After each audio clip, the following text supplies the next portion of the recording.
Welcome, everybody, to Watershape University Study Abroad, Peru. This is a special presentation about an upcoming trip to Machu Picchu in Peru. And today we have the leader of this trip, the author of this adventure, that is the always lovely Lea Frederick of View Custom Pools in Greensboro, North Carolina. Good to be with you, Lea. How's it going? It's going great. Thank you. Thank you. So this is exciting stuff.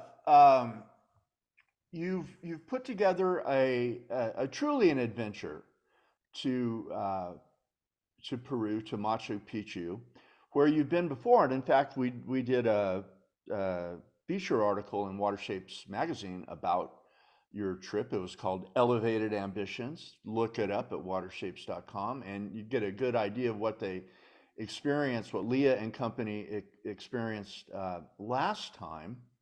And I want to insert here right at the beginning that this is something that Watershape University really endorses and believes strongly in the power of travel and how that enriches not only your personal life, but your professional life as well. So, Lea, tell us about this upcoming trip first. What I wanted to do for Watershape was collaborate with like-minded people who really had a common interest of water shapes and the use of water resources, and bring it to a culture that is still using the same waterways that they've been using for 500 years, and be able to potentially uh, put some check marks on people's bucket list with the Machu Picchu end of it. So Machu Picchu is one component of it, but there's a whole lot of other things that I learned about when I got back that really wanted me to put this trip together and make it more of a, not necessarily a classroom style. It's not going to be that at all. It's going to be really quite luxurious and traveling You very would call it well. luxurious? You're not going to be It is. roughing it out there in No, there will Peru? be no hiking, no tents. It will be it will be high end luxury coaches, fine dining, and boutique hotels. That sounds outstanding. When is this happening? So it's happening in September, which is kind of great there. It's actually the start of spring, for Machu Picchu when the crowds aren't there because the North American people are back in, the kids are in school and stuff like that. Uh, and it's just a great time to go because there's not the crowds and you can get into places that maybe you couldn't typically get into when it's the height of tourist season and the weather's fine. It's before their rainy seasons. When we did the article before, and you had sent me a really detailed description of your travels that you had journalized it, which was wonderful.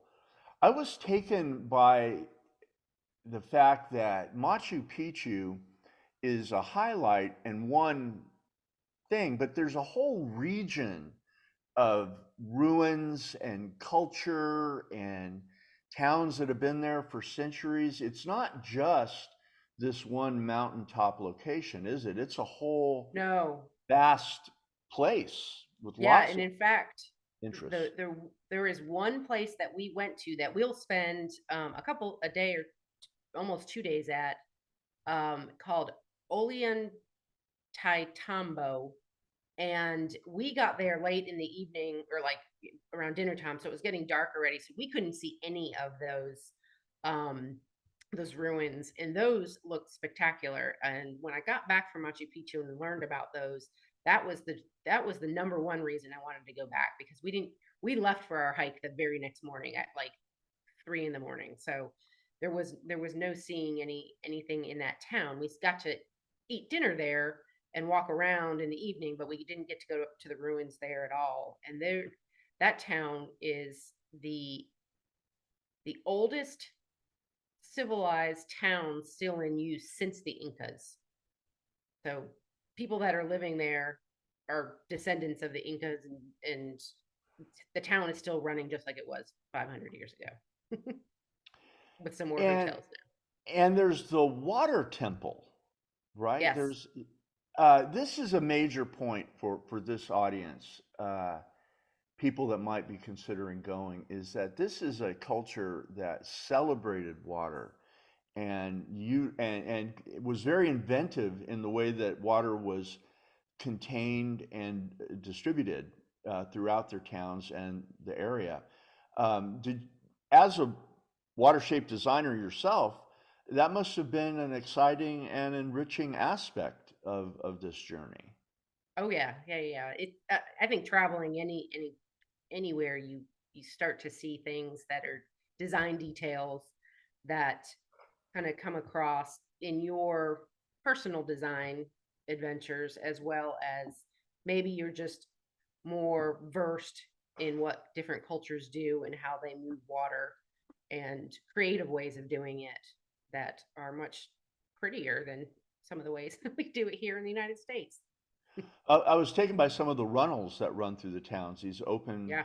little That's trenches that that little town I was talking about, Ollantaytambo, Tambo, and they're still that's their source of public water today for irrigation and for public water. they still are using that for irrigation and public water. Yep. I would imagine you might not want to drink the water as an American. No, as Americans, we would not want to drink the water there because there's I don't know if they call them parasites, or there's something in them that our stomachs are not are not Some type welcoming of to. So, pathogen that will make you yeah, sick. the Peruvians can drink it all day long, but we Right, who they can't do built it. up an immunity to it. We Yeah. haven't. When I first looked at putting this trip together, I was going to do it with the same group that I went to Peru with, not the same people, but the same organization that organized it. And then I was talking to Paolo Benedetti, and he gave me this woman's name, who's Alicia Kuzuk, I think is her last. She's the founder of Elite Travel Peru, and she's got a website, and she's going to make us a portal for our own group.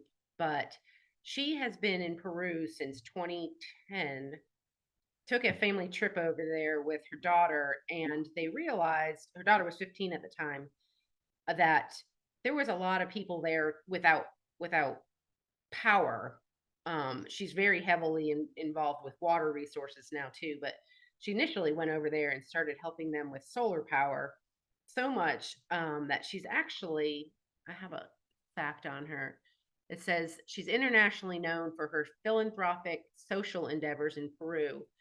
And I just learned that her love for the country has caused her to want to share her adopted country in authentic ways.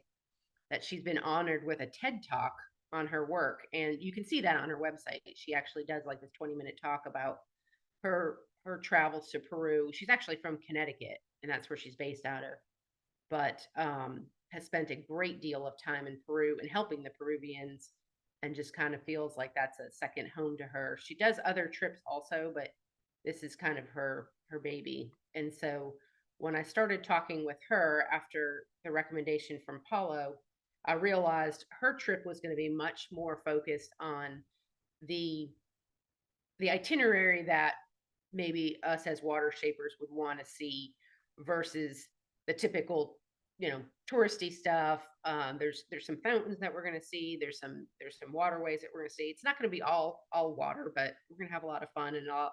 And she put together a fantastic itinerary of some cultural things and some wine and food packages. Not packages, they're all part of the same package, but there's a lot more on the foodie end of things, and including some not so touristy um, places that potentially that we would, as I term it, water nerds, So would it's love to kind of see. tailored towards the water nerd, the water shaper. To cover kind of what the cost covers, I don't think we went into that. Okay, what does the cost Yep. cover? So the whole, outside of your actual flight to and from Lima, which you can get a lot of direct flights from any major city there, The cost is $3,700 per person, and that is based on two people in a room. If you only have one person in a room, it costs about $500 more just because you're taking up space in a room, and that's pretty typical on trips like this. So, one, it's incredibly affordable when you think about the itinerary that we've designed. Um, the initial deposit is due January 15th, and that's 30%, which is $1,100. And then you have basically 6 months to pay for the balance of it. She does it typically in two chunks, but if it needs to be worked out differently, that's fine too. So all of the payments are being handled directly through Elite Travel Peru.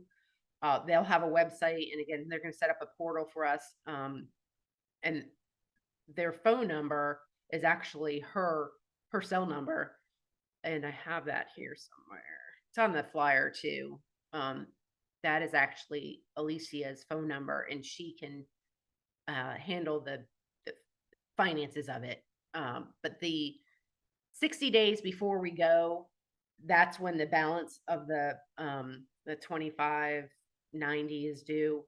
One thing, if you haven't traveled in a group like this, I think it's amazing to have everything paid for before you even go, like 60 days before you go. Because then you don't have to worry, and most everything is covered in this trip. All your transfers, most of all of our meals, all of our experiences. Once we get there, there is very little money that you need to have on you, and they do use a, oh gosh, I'll have to remember what the form of currency is. But we used American dollars too. They use those just as well. So, but having an entire trip like this paid for in advance, I think is very relieving when you get back from a trip and you're like, oh my gosh, I just spent so much money, and you're not really paying attention to it as you're doing it until you get a credit card back when you when you get home, and you're like, oh, let's dig ourselves out of this hole now. So I love the fact that we can pay for this whole thing in 3 months or 2 months before we go, and all I gotta do is get myself there and have some spending money for from touristy things, really. How many slots are available? So right now there's 20 slots. We can do anywhere from 4 people to 20 people. Um, if there is enough demand for it, he will definitely consider doing a second group. I think that would be great. It is definitely something that I hope going forward we find other locations. And Paulo and I have talked, and we've kind of come up with some ideas as international and local places that we might be able to do trips. Maybe not every year, but certainly we want to do it often enough that it becomes the norm for a different type of cultural education. Well, good luck, and it sounds like a wonderful, wonderful experience for everybody involved. So this is Watershape University Travel Abroad Peru 2024. Lea, thank you very much, You are most and welcome. I can't wait to go get back. those traveling shoes on.